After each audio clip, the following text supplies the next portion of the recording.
Oh gosh, I gotta be a little bit quiet. I feel like there might be intruders in my space. So if I'm quiet or I'm leaning in a lot in this episode, that's why, because this is very top secret information and I don't want it getting out. So we have to be we're gonna be chill about this, and that's okay because this is a doozy of a week. This batch of information is just hot off the presses, some of the craziest stuff I've ever seen uh, in my real working world of watching footage and recording things secretly in ways that I can't tell you. So we're gonna get started and we're gonna get into it. As always, I am Agent Prescod, not a scroll, and you are Mary. Agent Mary, also not a scroll. Maybe. Confirmed, confirmed, I feel 100%. like the first episode of this, I said I was a scroll, and you were just like, nah, which You're seems the like bad detective work on your part.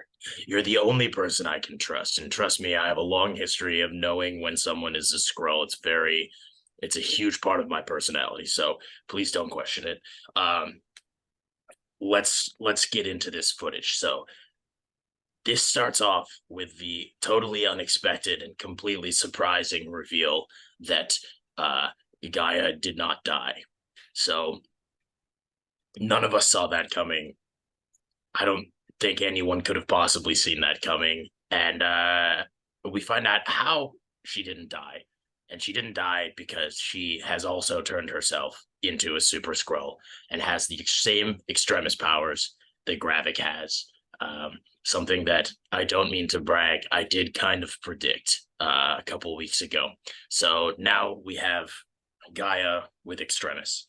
Um, I was wondering, Agent Mary, your thoughts on this situation and your thoughts on what that might mean going forward, or how you feel about this huge, shocking, completely unexpected reveal that Gaia did not die. Yeah, I mean, I'm starting to feel like the show thinks some of its like twists were surprising or were Yeah, trying to be, and they just weren't, which is sad. And I think it made it worse that it was just like the first thing that happened this episode. Like there was like yeah, no time for anybody else to even think she was dead, for anything, like just nothing. And then she said, boom, back. So that was pretty, that's true. They didn't even give it a second to have like Talos think she was dead and like see how that affects him. It's just boom, nope, we completely reverse this. No narrative consequences at all. yeah, not great. To your point, you did predict that she would also be a super scroll. I thought that made a lot of sense. I still think it does, and I do think it sets up those two kind of being more or less the final battle, assuming we have something similar to that. So it was fine. I really just don't feel like still like care that much about the character. Like I like Amelia Clark. That's not it. It's just like she doesn't. I don't know. She's been like on the line, but not like in a way where you're been questioning this whole time whose side she was like really on. Like she was more or less not for Gravik since the beginning that we've seen this series. And like obviously she's not like fully with her dad now either. So it's just kind of like what's she doing?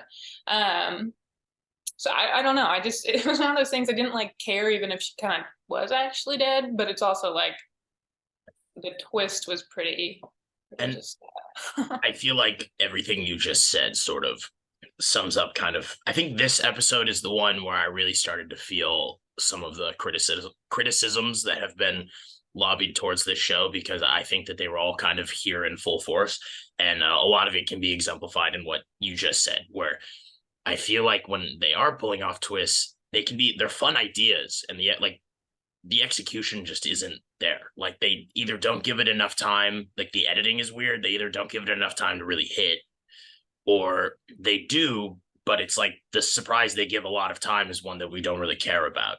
Or maybe it was just me, but in this episode, I felt like some of the twists and turns almost didn't make sense. Like I don't know why they happened truly. And then some of the stuff that was really important, I'm like, I get why that happened, but I feel like I just didn't feel anything when it did. So that's like part of it. And I don't know. We're now four batches of footage in, and it just doesn't really feel like we're building up any sort of climax out of potentially 6. I'm hoping to wrap this up in 6 batches of footage. So I don't know. I'm starting to kind of feel, I don't dislike the show. I'm still enjoying watching it, but I'm starting to feel where those criticisms are. And I'm starting to kind of agree with some of them. Yeah, that's my thoughts on that. Do you have anything to say in regards to that? No, I agree. I mean, I have understood the criticisms before now, but I've also just been like, Yeah, let's just yeah, see how it yeah, plays out. I know it's not going to probably be, the greatest thing of all time, but like, this episode was just like in a lot of ways, it was like bad. Like I liked some of the like yeah, elements or like plot points they put in. I really did like that, but to your point, like the execution was just so off. Like the dialogue felt so off. The acting at times felt yeah. really off. It feels like things just kind of happen, like because they need them to happen. There's no, it's starting to feel almost unnatural to me.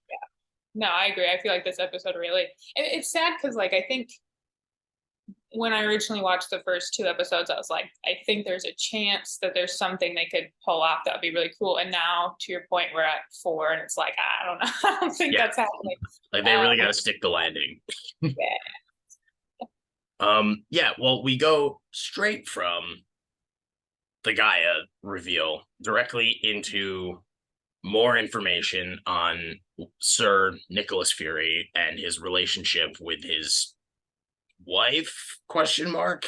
I don't, who, that's still kind of confusing and vague even after this. And we flash back to 2012, which I've marked down as the year of the Avengers. That's when sort of the MCU really changed, and we see Nick Fury in this flashback footage that I obtained through really, really difficult circumstances that you guys don't get to know about. And we see him looking like Avengers Fury with the black leather jacket and the eye patch, and he's doing his whole thing. And we see that after that movie happened, what he did was he went directly to his wife to hang out and talk to her. And this kind of, I feel like we can kind of just talk about all of the like Fury and his wife stuff in one, even though it's split throughout the episode. But that sets up a conflict between him and her that goes throughout the full hour. And I was wondering your thoughts on that, because I felt, and maybe this is just me, but I almost like didn't understand their relationship through most of it. Like maybe I'm crazy, but yeah, like especially when they have that conversation in the kitchen where they both have guns and he like doesn't put the ring on and he's like, I'm leaving you. And it's like it's an interesting conversation, and they're like, the acting I thought was good in that scene, and I felt like the way they played off each other was fun, but I didn't quite understand like why that was happening, and we haven't spent enough time with them as a couple to really like feel, I think, what they want us to feel, and that see it. I don't know, it didn't land for me in the way that I was hoping that it would. Yeah. Well, first of all, I'm going to back up to the first conversation we see of them in this episode where they just start quoting poetry. Yeah. I couldn't do it. I couldn't do it. To me, that was awful. Maybe poetry advocates loved it. I don't know, but if people had that conversation in real life like that, that's just so many red flags. Like, just get away from those people. I believe that like wholeheartedly. So that was just so like cringy to me. That was not a good like start for me. And to your point, I fully agree that we haven't known this woman at all. Yeah, he's just there. Yeah, and so it's like I don't care that much. And then we haven't even known Nick Fury to like care about anybody in particular for the most part until last episode as well. So it's like I agree, like it could have like cool concept of like you've seen it in like different Yeah. stuff where you've got like spouses or love interests that are also against each other. But to your point, it was just like nobody really probably cares at this point because we haven't gotten enough build up, and then also it just felt like it ended also with no consequences. Like Right. Like I just don't get why it happened or what was. There's that flashback scene, and it establishes they have this like Interest in poetry. like interest in poetry and like a weird like repertoire with each other where they just like mysteriously meet up sometimes and like give each other one-liners and then kiss and then go their separate ways. Like I don't know. So we have that, and then the next time we see her, well, that's not true because we know that she's talking to Gravik, and we'll get into all that in a second. It's like, okay, are you in line with Gravik or are you not? Like, are you on Nick's team or are you not? And then it's like we don't even really know if you're still married. Like, are you married? Are you not married? I don't know. I just there's so many question marks. And then she comes home, or Fury comes home, and suddenly they're holding guns at each other. And I was like, what? Did I miss something? Like I felt like I missed a piece of the puzzle. If Yeah. that makes sense. I was like, I don't know why this is happening. And that doesn't normally happen to me with like I normally follow these pretty well. So I don't know if I did actually just miss something. Like yeah, if there's a part that you're getting that I'm not getting, but I just still I, don't really know what side she's on or why she's doing what she's doing. I have no clue why she's doing anything. yeah, I think that's fair. I think to the point of like them holding guns against each other, at least the way like I remember it is more so. I think that was like a what's the word I'm looking for? Like a hint of like Nick Fury knows what he's doing. So I mean, obviously he was like listening to her and Scroll Rhodey's conversation. Brody. So he knew, but I thought it was more of like a oh, he knows what's going on, so he's getting the upper hand. And she Yeah. is also, I think she's also kind of been Because framed as I thought that she was like in on it. I thought that they had planned that she would go talk to Rhodey so that he could hear what Rhodey had to say. But then afterwards, it didn't seem like that anymore. And you're right. I do feel like it served a purpose of reminding us, oh, when Fury really wants to kick it on, he can kick it on. Um, but then they don't really capitalize on that because later in the episode, Fury is once again like completely tired and dumbfounded by what's going on, and like I don't know, just it's almost like inconsistent in that regard too. It's making it hard to figure out this whole secret invasion thing when everyone's acting a little out of character and then jumpy. yeah, they haven't been very consistent, obviously, at all with like the direction of his character. Because I think early on I thought, oh, this is gonna be like, us seeing him build back up to like Right. cool, and like nah, like it Yeah. just hasn't happened. And I don't know if that's because maybe that's not the intention, and like we are just watching, Old Man Fury run around, and that's the realistic version we get. Fine, but it's just not. It's not clear like that that we should like And they want keep that like or recycling the same like in that poem conversation, right? Um Amidst the other things it sets up later in the episode, she also kind of fits in another dig at Fury for having still not upheld his end of the Skrull promise, and that keeps coming up, but they still haven't like really done anything with it.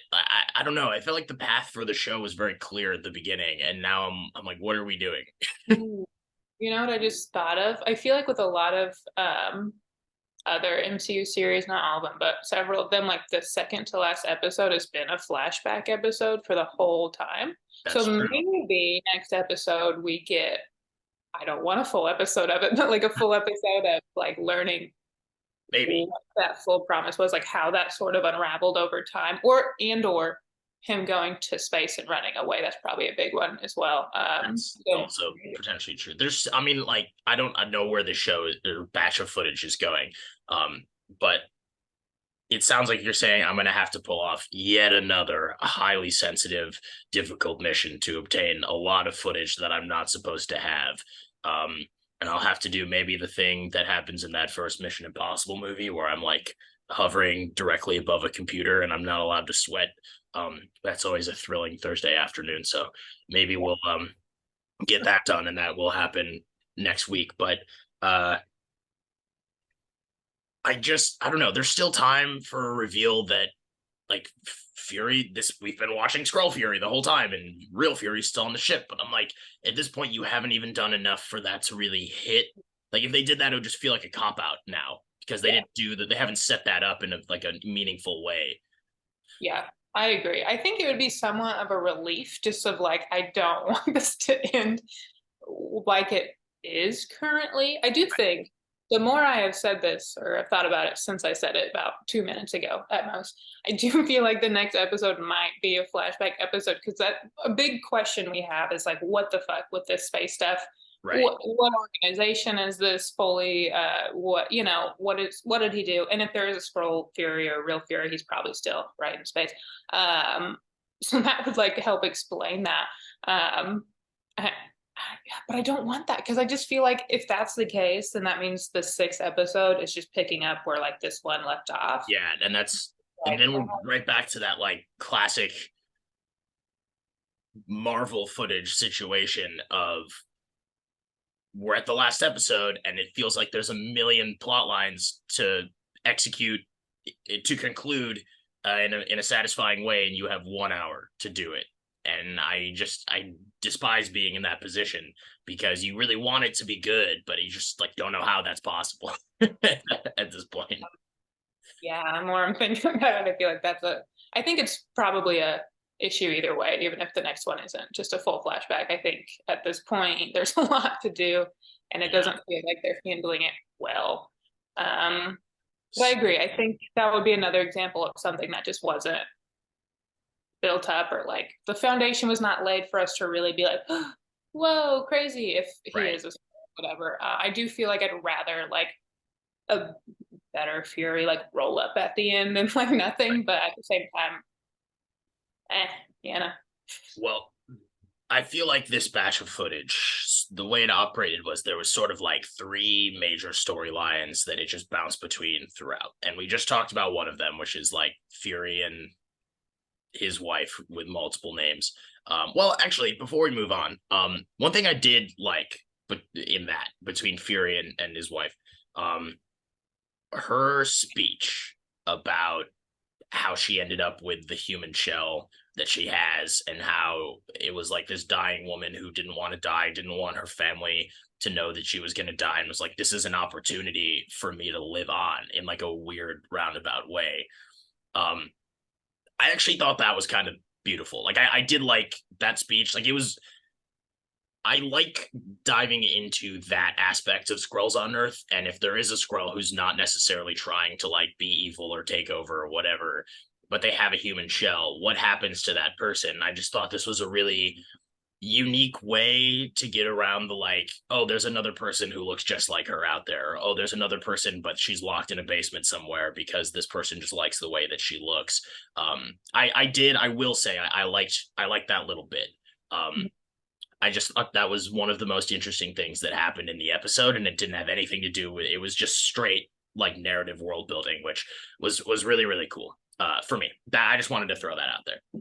No, I think it's interesting. I remember watching it though and being like, why was she in a hospital? Like, was that her Yeah, job? Like, that was like I couldn't get that out of my head. I'm like, why didn't you like mention why that and was? it also like again, this goes back to what is her relationship with Fury, because how like has Fury just never asked about this before? Which No. not know.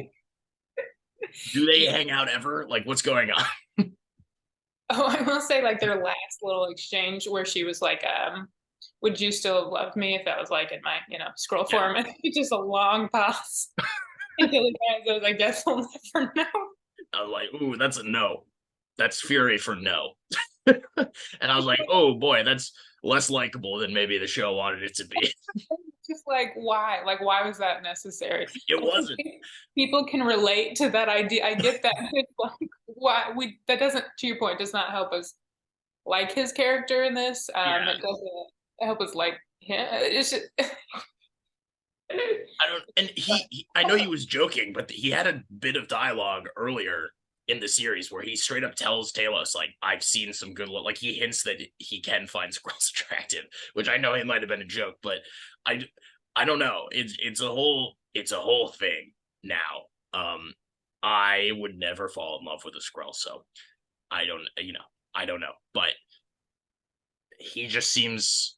I don't know if it was supposed to be more he wanted to hurt her because she had hurt him sort of situation, but if that was the case, it just wasn't clear enough to like have that impact. I don't know. I don't know. Fury's dramatic, and I love that about him, but sometimes I confuses me. Um. Anyway, moving on. One of the other big plot lines going on in this episode. Um, and one that I feel like you will be very excited to talk about, and I'm excited to hear your opinions on it, is the other big shocking reveal that we did not see coming at all months ago. Um, Colonel James Rhodes is a Skrull, and he's working with Gravik. And as the people, as I have heard you call him sometimes before, Don Cheadle. Maybe that's the Skrull's name who's playing him. I don't know, but Don Cheadle is having a really good time playing a Skrull playing Rhodey. He looks like he's enjoying it maybe more than we are as an audience.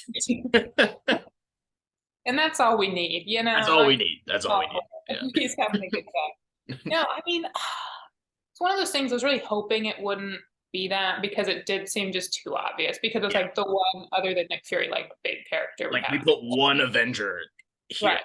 And you're like, yeah. I guess we knew Talos before from Captain Marvel, but but we knew Nick Fury, we knew Rhodey. Like those are the only characters we know. And they made at least one of them just a Skrull. And I think Rhodey was also Maria Hill and Everett Ross, but they died really forgot about them. They killed them off real quick. Thing too, I get they did that for like shock value in terms of like there's real consequences to this show, but they did both of those in the first episode, and so it doesn't leave room for like people to like actually be caring about who remaining is a Skrull, because you really just have Fury and Rhodey now in terms of like characters, right? And like you said, I think it was way too obvious that Rhodey was going to be a Skrull, and I was hoping that he wouldn't be. But now the question becomes, how long has he been a Skrull? And yes, please continue. Well, I saw Kevin Feige said something about how he's been one for like a bit, like in some of his previous appearances, he was a Skrull. And that just truly, I get it. I get with Secret Invasion, like that's ideally like what you want to build to, but it's like, damn, like I don't love that's not confirmed. He could have just been teasing something. It could still be something where like Rhodey was, up until his cameo in the Falcon and Winter Soldier, was normal. Who knows? But if that's true, it's just kind of like, dang. Because I mean, we had him in like Endgame. He had like a pretty specific role in that. Like, it's like it's such a double-sided sword, because on one end you're like, I want a character to be a Skrull. I want there to be some sort of impact for this if we're gonna say this is impactful. But on the other hand, when you reveal a character as a Skrull, now you have to reconcile the fact that all of this character building that's happened over the course of multiple projects is like out the window the next time you see like the real Rhodey. And you have to kind of like figure that out. Granted, they haven't done that much character building with Rhodey compared to some other characters, but I don't know. I get your point, where it's sort of like, oh man, we're gonna have to deal with this going forward. Especially because I've heard there's batches of footage coming out about him in the future. Yeah. My best guess, and I feel like it's also probably the most obvious, if he has been in at least one appearance as a Skrull before, my best guess is it was sometime between Endgame and the Falcon and the Winter Soldier. Yeah. Soldier. That's my best guess too. Also the kind of lamest but also safest and also most obvious way to do that, because I mean it's hard, because like why would he be giving that much fuck in like Civil War, for example? Like, well, again, like the Skrulls' whole thing is they want to cause disruption, so all of Rhodey's efforts in the past to stop the world from killing itself, why would he do that? I mean, I get wanting to stop Thanos, because even as a Skrull, he still would have wiped out half your people, and like he still wants to destroy Earth, and like you want that as your home. So that I get, but like you said, like Civil War or like Age of Ultron. Ultron was basically doing exactly what the Skrulls wanted to do, and like he could have just let Ultron do that, and then they could have I don't know, maybe I don't know. Yeah, and I'm also willing to bet, and I have just the interviews I have, casually seen, I think support this, but I really do not think at any point up until the development of this show they had planned on Rhodey being a Skrull for a long period of time. I don't think so. It would make it really difficult to try to shove that in. Like it's funny because even in his like Falcon and the Winter Soldier cameo, he's acting in that batch of footage. He's acting very much like Rhodey, but Don Cheadle is playing Rhodey in this show as like sassier. Like that's our clues. He's like sassier, he's meaner, he enjoys firing Fury. Yeah. And this is the first time we're seeing him act like that. So yeah, you know. And that's a good point. And it was noticeable, but it was also like, new writers on the show, and he's getting more screen time than he has in a show, at least, in a bit. So yeah, but I agree with that. I think it's interesting. I feel like in the Falcon and the Winter Soldier, in this show, no mention has been made of like his legs that we know after Civil I War. was thinking about this too, and sort of like the MCU not having consequences all the time situation is like, I just remember that being such a big deal that he was going to be paralyzed, and then it just wasn't like it was not a problem at all. And I don't know, we don't see if he still has the big like robot legs that Tony built for him or not. Yeah. So that's a good point. Yeah, I was thinking if like, because obviously he's wearing pants, but if he did it, like that would be a quote giveaway of like, since Civil War, at least he would have had to. But obviously in Endgame, that's the same thing. So I mean, that could be a clue that that's when that happened. If that's even at issue right now, I don't know. But yeah, so I do like how it was a lady scroll, and I did see. I noticed. I put that in my notes to bring up. I thought that was fun. Her name is Rava. I don't know where I saw that, but it's like Raava. I think that was in the same like interview or something. Yeah, I did not see that. I don't think it was. I don't know that it was in the show at all. Like, I don't think it was mentioned like within it, but so I don't fully know where it was mentioned, I guess. But that is what I saw. Take that with a grain of salt then. But that's kind of fun. I kind of wish we just had more of her just in scroll form so I can get to know her a little bit. Clearly, because that's what I'm saying. Like, clearly she enjoys being sassy and like telling people off, and that could be fun. Yeah. I do. I think that's fun. I do think, and a lot of people point this out, I assume, but like the mirror shot where she's like showering and then kind of like goes over and it's right. I think that was cool. That was a cool shot. No, it was great. I thought that was fun. So there's something good there.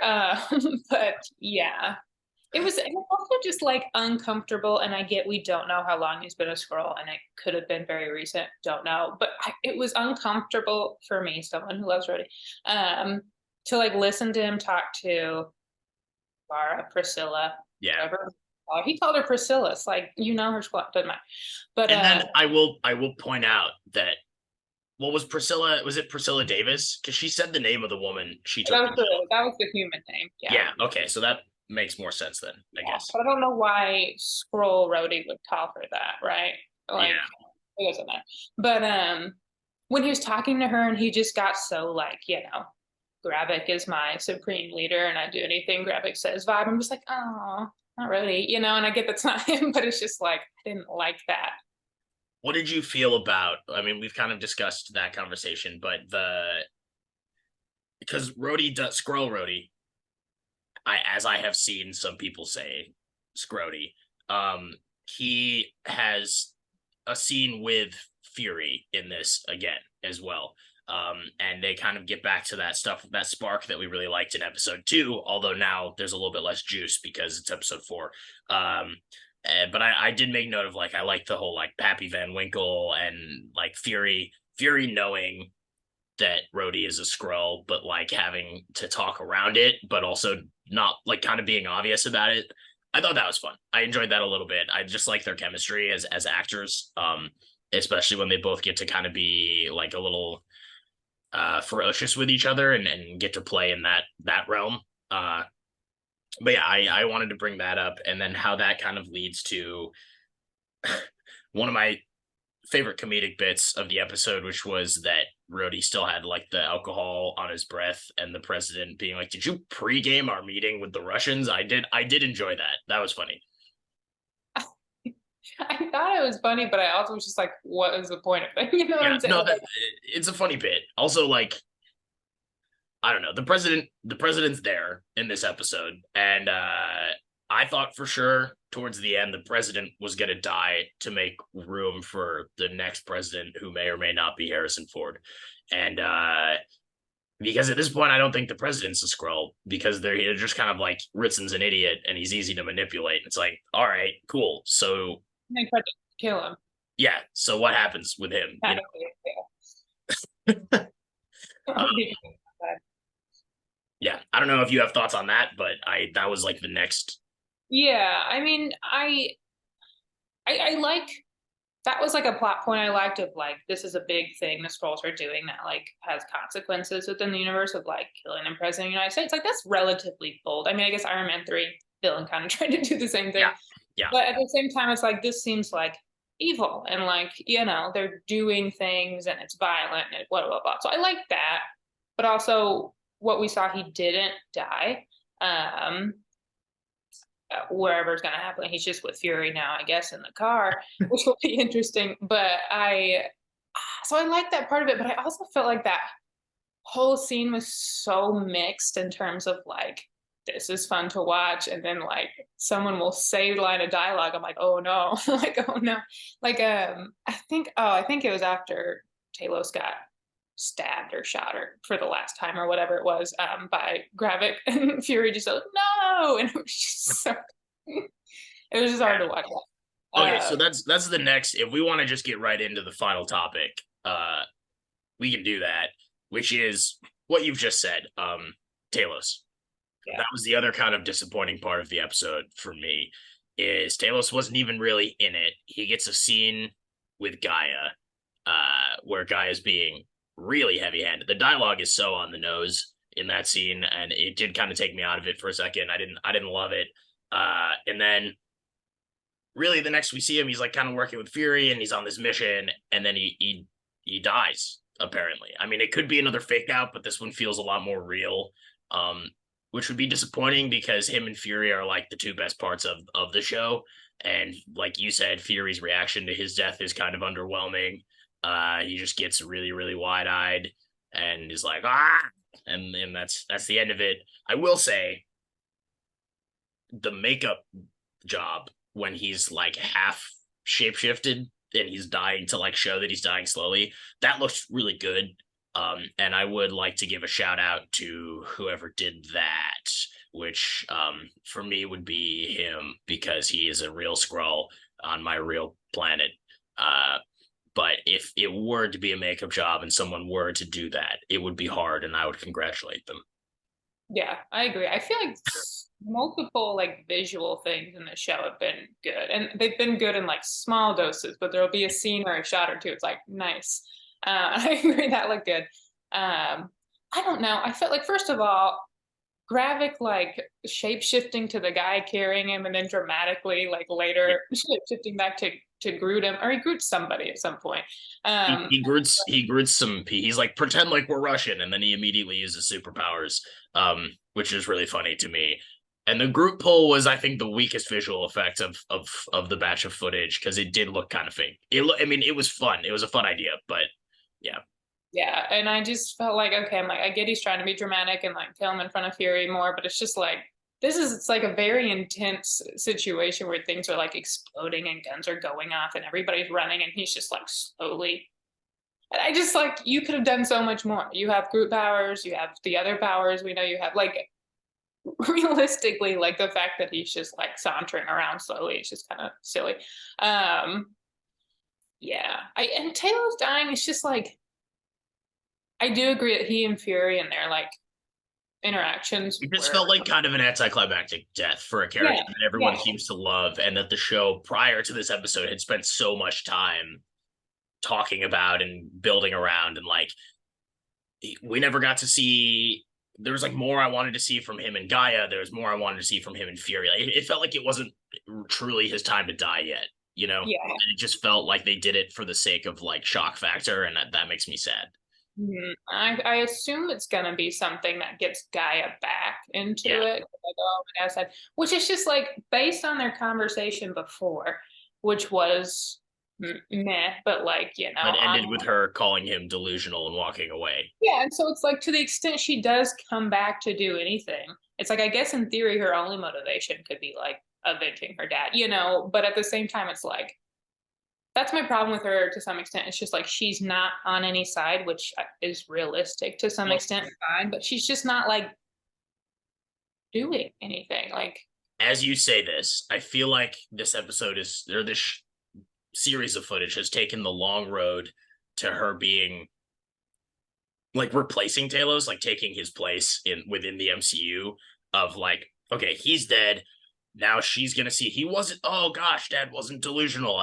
He had a dream, and I should have been following it, and he was 100% right. And so then she kind of steps up and takes that role by the end of this whole secret invasion scenario, and then suddenly she finds herself running sword or going to saber with Fury, and Fury's like, well, if you're gonna be a person, you're gonna need a human name. And then she's gonna use her extremis powers to create fire, and then she's gonna be like, what about Check's badge, Abigail Brand? And then that's the end of the show. Yeah, I think to go on our track record of guessing these things, probably exactly what it is. Which is bad for a show about mystery, but yes. Yeah. I do agree. That's probably I for sure her going to space with him at the end is something I thought was very likely, and if that's the case, I don't see how else they don't do the Abigail Brand thing. Yeah. So, but to be like her whole like, I'm not with my dad, he's delusional, blah blah. If she just comes back right into that slot, you know, and like to take Ungravik or whatever, it's just like there was no nuance in like where she left off before, and now she's just back, and that's going to be a little disappointing. I think that's it. Like if we were to wrap this conversation up with anything, it's that like this episode lacked nuance for me. This batch of footage, I felt like there was a lot of really good, like I like a lot of these ideas. I just feel like the execution is off, and then the lack of nuance is exactly it. Like it feels like they're spoon feeding it when they really don't need to. And that's my biggest problem with it. No, I think that's a good summary. Because like I said it too, like I did like some of the elements, but it just was not right or well. Is there anything else that you would like to say about this episode? That's kind of all my notes. Yeah, no, I feel like we covered it. It was shorter. So it was a shorter episode. It was a little bit more straightforward, so there's less like mysteries to unglue here. But yeah, if you're good on this, then I will get to work obtaining next week's batch of footage, and we can flashback footage. It's gonna be a lot. It's gonna be really difficult. So, yes, for everybody at home who might or may not be watching this after the invasion has been solved, I have been Agent Prescod. Oh, I'm Mary. And that's Agent Mary, whose name I definitely remembered. We appreciate you being here. Keep tuning in. Or don't, because this is top secret. Okay, bye.